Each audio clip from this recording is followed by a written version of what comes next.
হ্যাঁ হ্যাঁ, ওটা ইনস্টল করছি আমি। এটা অ্যাক্টিভ হইতে একটু সময় লাগবে, অ্যাক্টিভ হয়ে যাবে আশা করি আজকে রাতে। ইনস্টল করছি আমি।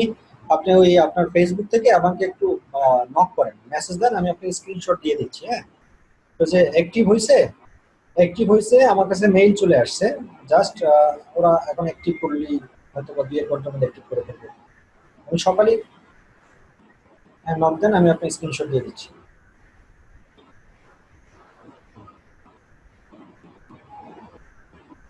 না, এসএসএলটা একটু সময় লাগে, 12 ঘন্টার মতো সময় নেয় আর কি ওরা ডাউনলোড পুরো প্রসেসটাই করতে। আচ্ছা ঠিক আছে। ওকে। সো আমরা যেটা নিয়ে আলোচনা করতেছিলাম সেটা হলো যে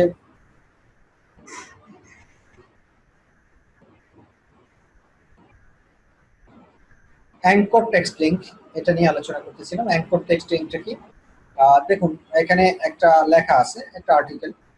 এই আর্টিকেলটার মধ্যে লেখা আছে, লেখার পরে এই জায়গাটাতে নিচের দিকে যখন আমরা আসি, এখানে এটা একটা, এই যে একটা পার্মালিঙ্ক দেওয়া আছে এখানে দেখেন। এই পার্মালিঙ্কে ক্লিক করলেও আমরা একটা জিনিস পাবো, সো একটা। আবার এখানে দেখুন লেখা আছে, দেখুন আর একটা জিনিস দেওয়া আছে, এখানে একটা লিঙ্ক দেওয়া আছে।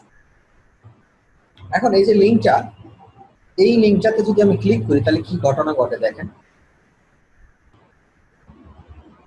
আর একটা ওয়েবসাইটে চলে আসছে, এই যে দেখেন, আর একটা ওয়েবসাইটে চলে আসলাম। আমি কিন্তু ছিলাম আর এক জায়গায়, সেখান থেকে ছেড়ে আমি তার কাঙ্ক্ষিত ওয়েবসাইটে চলে গেলাম। এখন এই যে লিঙ্কটা এখানে, এই লিঙ্কের কোনো জায়গায় কি এই কোম্পানির ওয়েবসাইটের কিছু লেখা আছে কোনো জায়গায়? দেখেন আছে কিনা। এখানে কিন্তু আমরা দেখতেও পাচ্ছি না যে এটার ভিতরে কি আছে কি নাই। তার মানে কি দাঁড়ালো, একটা লেখার মাধ্যমে একটা লিঙ্ক তৈরি করা কি বলা হয়? Anchor text link. আমি চোখে দেখতে পারতেছি একটা ভাই এটা লেখা। তো স্যার, এটা ভাই কি এটা তো যে হাইপার কোনো লিংক হতে না? পারে, তাই না?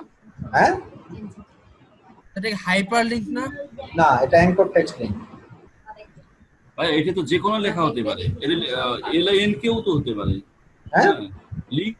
এটা তো যে কোনো লেখা হতে পারে, একটা নামও তো হতে পারে, তাই না? হ্যাঁ, এই যে দেখেন পুরো লেখা। সেন্টেন্সটার সাথেই কিন্তু এটা মিলানো আছে। দেখেন যে furniture system India leading office furniture manufacturers, তারা কিন্তু একটা পুরো সেন্টেন্স লিখছে এখানে।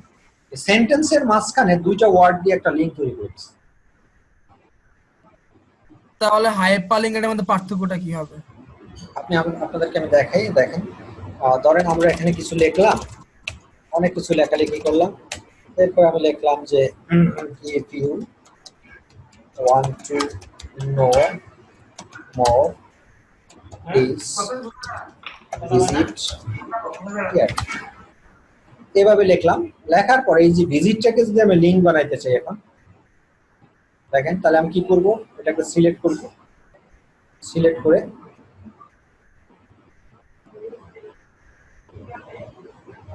এটাতে ক্লিক করব হাইপার লিঙ্কে। তারপরে এখানে আমি কোন জায়গায় নিয়ে যেতে চাচ্ছি সেটা আমি দেখবো। তার নিয়ে যেতে চাচ্ছি ধরেন www.elitepaint.com.bd, এটা দেখেন। এখন এটা একটা লিঙ্ক হয়ে গেছে, এই যে দেখেন। এখন যদি আমি এখানে ক্লিক করি, মানুষ দেখতেছে ভিজিট লেখা, বাট আমি যদি ভিজিটের উপর ক্লিক করি আমি চলে যাবো কিন্তু এখন এলিট পেইন্টের ওয়েবসাইটের ভিতরে। এই যে লেখাটা, যে যিনি কোশ্চেন করছেন যে হাইপার লিঙ্কের সাথে এই লিঙ্কের পার্থক্য কি, দেখুন। আপনি যেটা ভিজিবল দেখবেন সেটা হলো আপনার অ্যাঙ্কর টেক্সট। এটা হলো অ্যাঙ্কর টেক্সট। কোনটা? এই ভিজিট লেখাটা হলো অ্যাঙ্কর টেক্সট। আর এই ভিজিটের পিছনে যে আমি লিঙ্কটা বসাই দিছি সেটা হলো এই অ্যাঙ্কর টেক্সটের জন্য হাইপার লিঙ্ক। বিষয়টা ক্লিয়ার জি হন? স্যার, বুঝতে পারছি। বিষয়টা জি ক্লিয়ার স্যার, হন? বুঝতে পারছি। যেটা আমি সচক্ষে দেখবো সেটা হলো আমার জন্য অ্যাঙ্কর টেক্সট, আর যেটা ক্লিক করলে যে রেজাল্টটা চলে আসবে সেটা হলো আমার জন্য hyper link. Clear? Sir, very good. তাহলে আমরা কি করলাম, অ্যাঙ্কর টেক্সটটা বুঝলাম যে আমরা একটা লেখার মধ্যেই আমরা একটা লিঙ্ক তৈরি করে যেটা দিতে পারি, সেটা হলো আমার অ্যাঙ্কর টেক্সট। ওকে।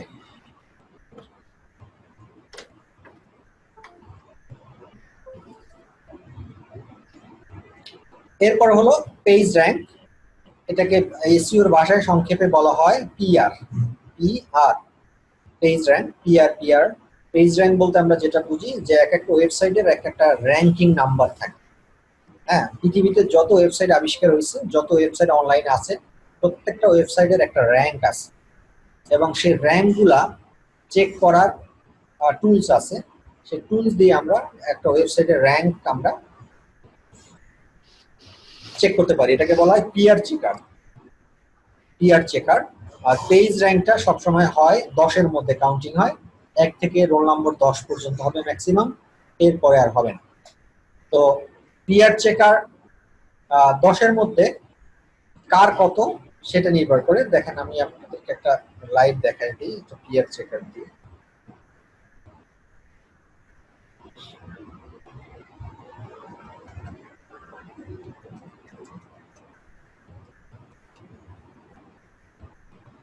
আপনি গুগলে সার্চ দিতে পারেন যে পিয়ার চেকার।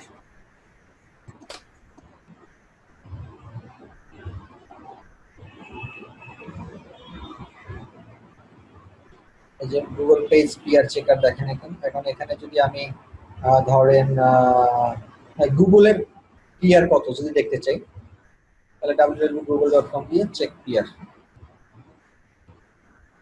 এখানে ক্যাপচা দিতে হবে, আপনার এই ক্যাপচাটা।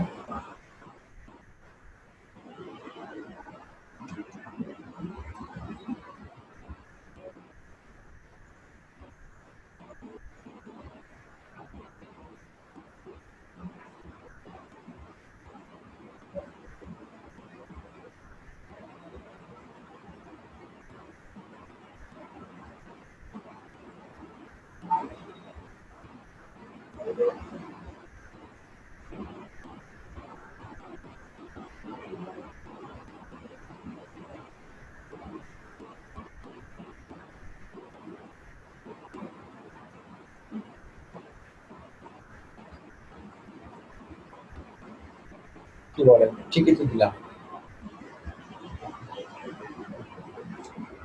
গুগল মনে দেখায় না, গুগলটা না, দেখাবে।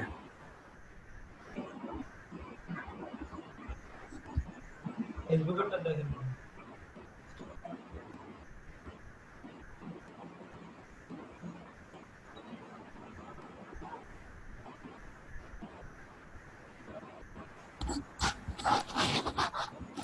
আচ্ছা, যাই হোক, এই টুলসটা প্রবলেম করতেছে, আমরা আর একটা টুলসে যাই।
কত দেখেন, গুগলের পেজ র্যাঙ্ক কত? 9।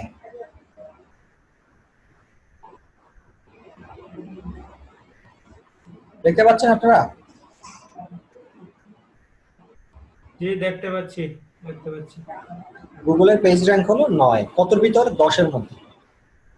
তাহলে আমরা যদি www.bdjobs.com দেই,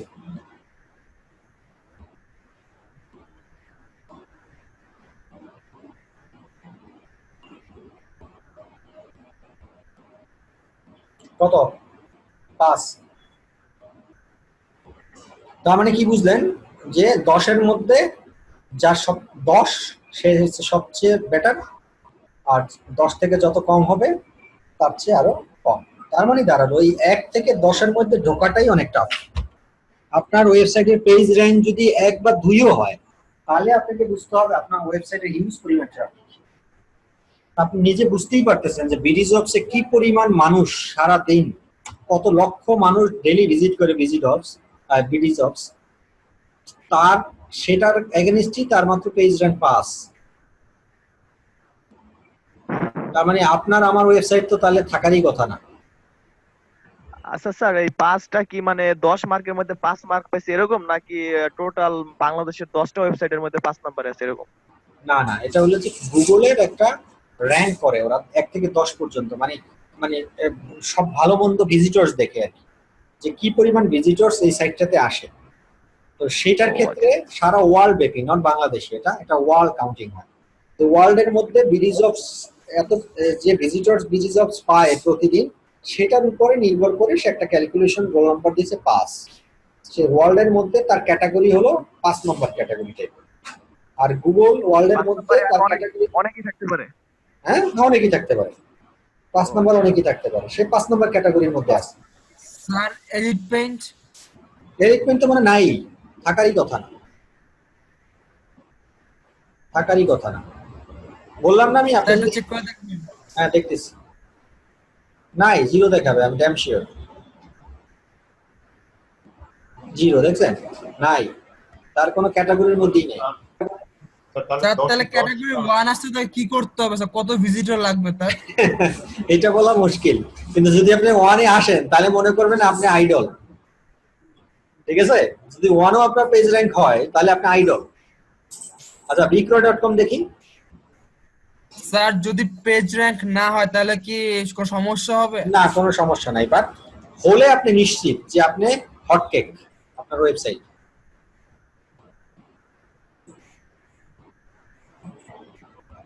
তাদেরটা 10-এ 10। হ্যাঁ,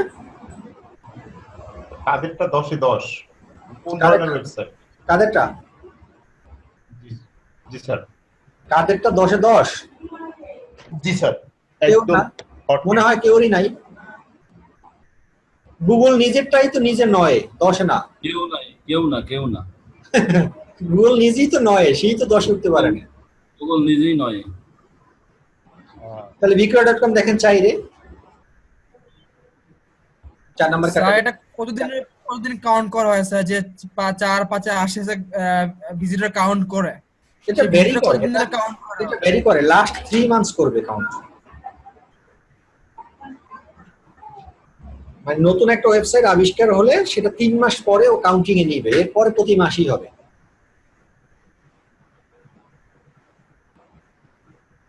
আচ্ছা, তো পেজ র্যাঙ্ক সম্পর্কে আপনাদের আইডিয়া হয়েছে। পেজ র্যাঙ্কটা এভাবে 3 টুলস আছে, এগুলো দিয়ে আমরা চেক করতে পারি। এরপর আসেন কিওয়ার্ড রিসার্চ। কিওয়ার্ড রিসার্চ বলতে আমরা কি বুঝি? What do mean by keyword? Keyword হলো যে গুগলে যে বিষয়গুলো নিয়ে আমরা সার্চ দিই সেটাই হলো কিওয়ার্ড। তাহলে রিসার্চটা কি? রিসার্চটা হলো যে আমাদের কাঙ্ক্ষিত রেজাল্ট যারা চায়, যে ইউজার্সরা যে বিষয়গুলো দিয়ে সার্চ দেয়, সেই সার্চের সাথে যাতে আমাদের ওয়েবসাইটের কাঙ্ক্ষিত প্রোডাক্টের সার্চিং মিলে যায়, সেটার জন্য আমাদের কিছু মেকানিজম, কিছু অ্যানালাইসিস এবং কিছু রিসার্চ করতে হয়। রিসার্চ করে সেই কিওয়ার্ডগুলো আমাদের ওয়েবসাইটের বিভিন্ন জায়গায় বসাতে হয়, মেটা টাইটেল, মেটা ডেসক্রিপশনস, তারপরে আপনার হেডার ট্যাগ, হ্যাঁ, এইসব জায়গাগুলোতে বসাতে হয়। আর এইসব জায়গায় বসানোর কারণেই মূলত আমাদেরকে কিওয়ার্ড রিসার্চ করতে হবে। তো আমরা যখন কিওয়ার্ড রিসার্চ করব, তখন তো আমরা জানবোই যে কিওয়ার্ড রিসার্চ নিয়েই মূলত মোটামুটি আমাদের 3 থেকে 4টা ক্লাস আছে শুধু কিওয়ার্ড রিসার্চ নিয়ে। এই টপিকসটা নিয়েই শুধু 3 থেকে 4টা ক্লাস হবে আপনার। আর একটা এসইও করা সবচেয়ে সহজ হইলো, যে যত ভালো কিওয়ার্ড রিসার্চ করতে পারবেন তার সাইট তত তাড়াতাড়ি গুগলের প্রথম পেজে আসার সম্ভাবনা বেশি থাকে। এই কারণেই কিওয়ার্ড রিসার্চটা খুব গুরুত্ব সহকারে শিখতে হবে, এবং গুরুত্ব সহকারে যদি ভালো কিওয়ার্ড আপনি রিসার্চ করতে পারেন তাহলে আপনার কষ্ট কম হবে। ওই যে কথা আছে না, আপনি যদি পড়ালেখা করেন, ওই যে একটা কথা আছে, পড়ালেখা করে যে গাড়ি ঘোড়ায় চড়ে সে। আপনি যদি ছোটকাল থেকে ব্রিলিয়ান্ট হন, পড়ালেখায় মনোযোগী হন, তাহলে আপনি ভালো চাকরি করবেন, ভালো জায়গায় থাকবেন, ভালো কিছু করবেন। আর যদি আপনি ছোটকাল থেকে আপনি দুষ্টুমি বদমাশি করেন, বড় এসে তখন আপনার দিনমজুরি কাজ করতে হবে, খেটে কাজ করতে হবে। ঠিক এই এসইও ক্ষেত্রে তেমনি শুরু থেকেই যদি আপনি ভালো কিওয়ার্ড রিসার্চ করতে পারেন, তাহলে পরবর্তী কাজগুলো আপনার জন্য সহজ হয়ে যাবে। আর যদি শুরুতে আপনি ভালো কিওয়ার্ড রিসার্চ করতে না পারেন, পরবর্তী কাজগুলো আপনার জন্য কঠিন হয়ে যাবে। এরপর হলো শার্পস। শার্পস তো আমি বলেই ফেলছি এর আগের ক্লাসগুলোতে। শার্পস মানে হলো শার্পস। তার মানে স্যার কিওয়ার্ড রিসার্চটা কি দিন বাই দিন? হ্যাঁ হ্যালো স্যার, হ্যাঁ কিওয়ার্ড রিসার্চটা কি স্যার দিন বাই দিন প্র্যাকটিসের করতে করতে ডেভেলপ করতে হয় নাকি টোটালি নিজের আইকিউ ব্রেন খাটায় করতে হয়? আইকিউ ব্রেনটা বেশি, মানে কিছু মেকানিজম আছে, টেকনিক্স আছে, ওই টেকনিক গুলোর সাথে নিজের ব্রেনটাকে বেশি প্রাধান্য দিতে হবে।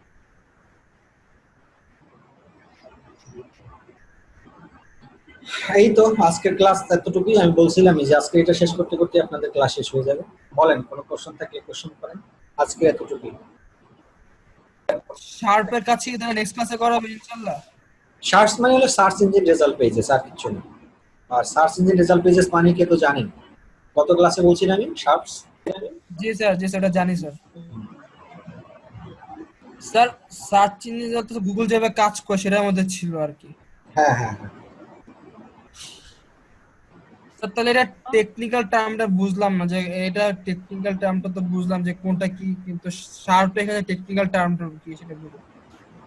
আচ্ছা, শার্পসের টেকনিক্যাল টার্মটা হলো যে আপনাকে জানা জাস্ট যে এটা একটা টেকনিক্যাল টার্মস।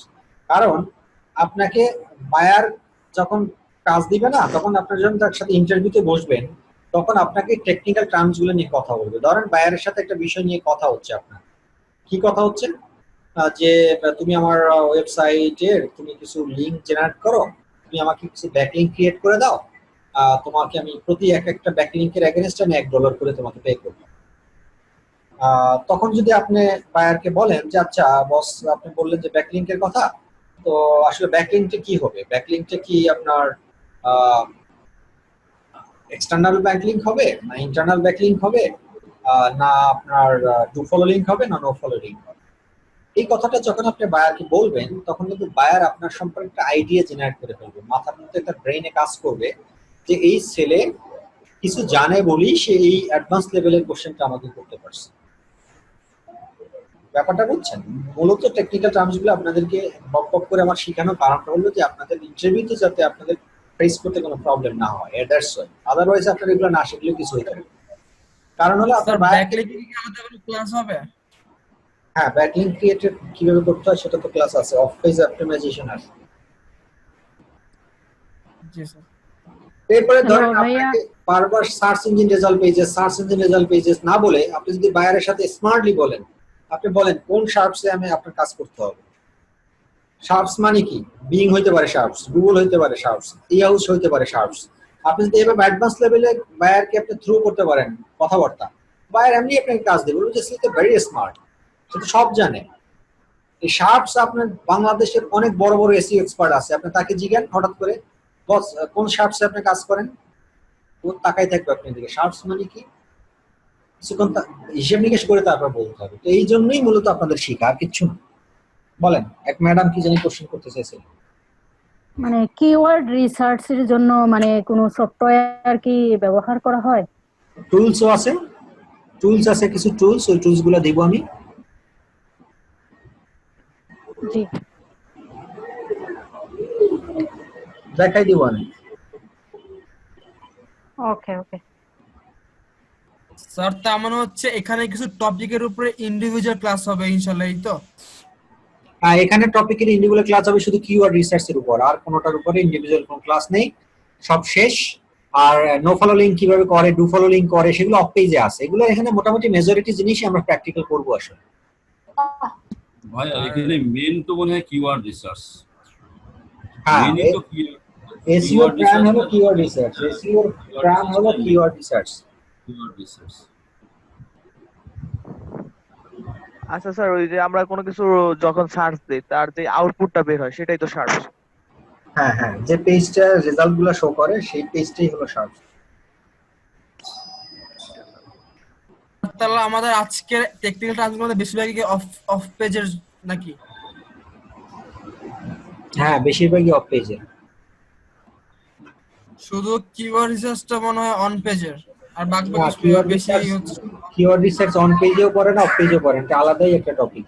ইয়াহু এসইও তিনটা part, first part keyword research, second part হলো আপনার on page optimization, third part হলো অফ পেজ অপটিমাইজেশন। কিওয়ার্ডের এসইও তিনটা পার্ট। আমরা এখন পর্যন্ত এসইও এর কোনো পার্টই ঢুকতে পারি নাই। নেক্সট ক্লাস থেকে আমরা এসইও এর ফার্স্ট পার্টে ঢুকবো। Keyword research. ভাই আজকের মতো ক্লাস শেষ কি? হ্যাঁ, আরো নিতে বলতেছেন? না না শুনেছেন, সমস্যা নেই। স্যার এখানে অন পেজের কি আছে স্যার? অন পেজের কি কি শিখাবো অন পেজে? না না, এই টপিকগুলোর মধ্যে টার্মস এর মধ্যে অফ পেজ যেহেতু বেশি, অন পেজ কিছু কি আছে এখানে অন পেজে কাজ করার মতো, কাজ করতে হয়? অন পেজে আছে যে অ্যাঙ্কর টেক্সট লিংক ক্রিয়েট করতে হবে, লিংক গুলো বানাইতে হবে, নো ফলো লিংক কিভাবে বানায়, ডু ফলো লিংক কিভাবে বানাইতে হয় সেগুলো আছে। এসইওতে কাজ নিতে কি ব্রাদার সাথে মনে করেন যে ফেস টু ফেস কথা বলে তারপর বিট করে কাজ নিতে হয় নাকি কার সাথে? ওই বাইরের সাথে? না, ফেস টু ফেস না, আপনাকে ও অপশন দিবে, হয়তো বা আপনার সাথে স্কাইপে কথা বলবে অথবা আপনাকে মেইল করবে, মেইলে রিপ্লাই দিতে বলবে। এটা ডিপেন্ড করে বায়ারদের উপরে, সে কিভাবে নিবে আপনাকে, সে আপনাকে বলে দিবে যে আমি এইভাবে তোমার সাথে কথা বলবো, আর ও যেভাবে বলবে সেভাবে আপনাকে সেভাবে কথা বলতে হবে। স্যার এই টপিকটা যদি সবার কোশ্চেন শেষে আমি একটা টপিক কথা বলবো, সেটা হচ্ছে স্যার ওই যে সিপিএ মার্কেটিং এর ব্যাপারে। এখন কি স্যার বর্তমানের প্রেক্ষাপটে যদি সিপিএ মার্কেটিংটা শিখলে কি বেনিফিটেড হওয়া যাবে? কারণ ওটা তো আর্নিং করা তাড়াতাড়ি আর সহজ। সিপিএ ক্লাস করতেছেন আপনি? না স্যার আমি করি নাই, ক্লাস তো শুরু হলো মাত্র 2-3টা। আপনি যদি বলতেন তাহলে আমি এটা শুরু করতাম আর কি। দুদিন আগে কি সিপিএ 5টা ক্লাস শেষ হয়ে গেছে। 5টা ব্যাক ক্লাস গুলো দেখে নিলে তবে 5টা ক্লাস শেষ হয়ে গেছে। এখন ভর্তি হওয়া যাবে না স্যার? করতে পারেন, সিপিএ না করে অ্যাপস করেন। অ্যাপসে স্যার? আচ্ছা স্যার একটা কথা স্যার, আপনার যে এই ফ্ল্যাশ লাইটের অ্যাপসটা আমি দেখলাম স্যার, ওটা তো অনেক হেভি স্যার, অনেক ভারী, 28 এমবি। তাহলে একটা ফ্ল্যাশ লাইট এত এমবি দিয়ে ডাউনলোড তো কই 28 এমবি? 4M 7 4.5 MB. না স্যার, কালকে আমি দেখলাম ওই যে এক ভাই স্ক্রিনশট দিয়ে দিল ইনফরমেশনটা অ্যাপসের। না, ওইটা হলো যে ক্যাশ সহ, কিন্তু নরমালি এটা সাইজ হলো 4.5। কোনো অ্যাপস 4.5 এর বেশি হয় না, কিন্তু 28 এমবি হবে তখনই যখন আপনার ক্যাশ সহ কাউন্ট হবে। মানে হলো, হ্যালো ভাইয়া, হ্যাঁ আপনি কি ফ্ল্যাশ লাইটে ওটা দিছেন? কালকে একটা লিংক, এটা আমি প্লে স্টোরে একটা দেই না, এটা আমার ওই গুগল ড্রাইভ ইনস্টল করা ছিল, ওখান থেকে একজনে চাইছিল, বারবার নক করতেছিল, তখন আপনাদের ওই কোন গ্রুপে দিলাম, এসইও তে দিলাম না জানি সিপিএ গ্রুপে হ্যাঁ স্যার, দিয়েছি। আমাদেরটাই দিছিলেন এসইওতে। হ্যাঁ, এটা বানানো হয়েছিল মাত্র 2 দিন হয়েছে, মানে এটা আমি মানে এখন আমি প্লে স্টোরে আপলোডও করিনি এই অ্যাপসটা। ও, ওটা একটু দেখার দরকার ছিল স্যার। আছে তো, ওটা কি আছে তো আপনারা কি একটু ওনাকে লিংকটা দেন। আচ্ছা স্যার, আরেকটা কথা, ওই স্যার অ্যাপসে ধরেন আমরা ওই ওয়ার্ডপ্রেস মানে দিয়ে যে অ্যাপ ডেভেলপমেন্ট করবেন, ওটা থেকে স্যার হেভি অ্যাপ গুলো করা যাবে নাকি শুধু নরমালি ফ্ল্যাশ লাইট এরকম ক্যালকুলেটর মানে সিম্পল যে অ্যাপ গুলো আছে এইটুকুলা? সবগুলাই করতে হবে, সব করতে পারবেন, আর্নিংও করতে পারবেন, আর্নিং অ্যাপসও বানাইতে পারবেন। মানে গ্রুপ ওয়াইজ যদি আর্নিং অ্যাপস করতে চান, ফিডব্যাক নিতে চান, ডেটাবেস ক্রিয়েট করতে চান, ধরেন কেউ রেজিস্ট্রেশন করে অ্যাপস করবে, তাকে ট্র্যাক করতে চান, সে কি কি কাজ করতেছে না করতেছে, রেফারেল করতে চান, সব করা যাবে। এবার ইমুর মতো অ্যাপস তো বানানো যাবে নাকি কথা বলার জন্য ফোনে? হ্যাঁ, ইমুর মতো অ্যাপস, ইমুর মতো অ্যাপস বানাইতে হলে আপনাকে সাবঅর্ডিনেট আরো কিছু সফটওয়্যার নিতে হবে, দেনই পারবেন, এর সাথে এছাড়া পারবেন। আপনি ইমুর মতন কাঠামো তৈরি করতে পারবেন, বাট ইমুতে যে আপনার ফোনটা দিতেছেন, এটার জন্য বিটিসিএল থেকে আপনার লাইসেন্স নিতে হবে আগে। হ্যাঁ, ইমুটাকে আমরা খুব সহজভাবে ইউজ করতেছি, দ্যাট মিন ওয়ার্ল্ডের যতগুলো কান্ট্রি ইমু সাপোর্ট করে, সবগুলো কান্ট্রির যে আমাদের মতো যে বিটিসিএল আছে, মানে বাংলাদেশ টেলিকমিউনিকেশন রেগুলেটরি বোর্ডের আপনার লাইসেন্স নিতে হবে আগে, নাহলে তো আপনি এক দেশ থেকে আরেক দেশের ভয়েস কমিউনিকেশন আপনি নিতে পারবেন না। হ্যাঁ, ওগুলাকে বলা হয় আইএসপিএন। তো মেসেঞ্জার তাহলে কি সেম? সেম সবগুলা থেকে বিটিসিএল এর আপনার পারমিশন নিতে হবে। টাকা লাগে মনে হয়, অনেক টাকা। ডেফিনেটলি টাকা লাগবে, গভর্নমেন্টকে ট্যাক্স দিতে হবে না। আচ্ছা স্যার, আবার অনেকে অ্যাপস দেখি যে মানে সাইন আপ করলে রেফারেল করলে যে টাকা দেয়, ওদের কি লাভ? এটা বাংলাদেশের একটা অ্যাপস দেখলাম যে টাকা অ্যাপস এর নাম, ওইখানে যে প্রতিদিন অ্যাপস মানে অ্যাড দেখলে 5 টাকা করে না জানেন কি একটা আর্ন করার সুযোগ আছে, আমি একটা ভিডিও দেখছিলাম।